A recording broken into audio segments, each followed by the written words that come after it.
ഒരു വഖത്ത് നിസ്കാരം ഇന്നത്തെ ദിവസം സുബഹി, ളുഹർ, അസർ, മഗ്രിബ്, ഇശ ഏതെങ്കിലും ഒരു വഖത്ത് നിസ്കാരം കാരണമില്ലാതെ മുടക്കിയിട്ടുണ്ടെങ്കിൽ അല്ലാഹു നമ്മളെ കാക്കുമാറാകട്ടെ.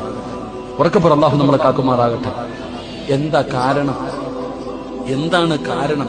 കാരണമില്ലാതെ മുടക്കിയത് എന്താ കാരണം? എടോ, നിന്ന് നിസ്കരിക്കാൻ പറ്റാത്തവൻ എങ്ങനെ നിസ്കരിക്കണം?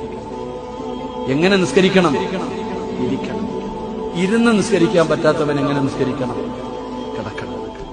ഓരോ ഫിഖിന്റെ പണ്ഡിതന്മാര് പറയുന്നു, കിടന്ന് നിസ്കരിക്കാൻ പറ്റാത്തവൻ കൈകാലുകൾ അനക്കണം, അതിന് പറ്റാത്തവൻ ഹൃദയം കൊണ്ട് നിസ്കരിക്കണം. അപ്പം മരിക്കാൻ കിടക്കുന്നവനും നിസ്കാരം നിർബന്ധമാണ്. തുണിയുള്ളവൻ ഉള്ളതുടുത്ത് നിസ്കരിക്കണം. ഇല്ലയോ നഗ്നനായിട്ട് നിസ്കരിക്കാം. ഡ്രസ് ഉണ്ടോ? ഉള്ളത് വെച്ച് നിസ്കരിക്കും. ഇല്ലേ ഒന്നു വിടണ്ട നിസ്കരിക്കാം. ഒന്നുണ്ടോ? വെള്ളമുണ്ടോ? ഒന്നുപെടുത്ത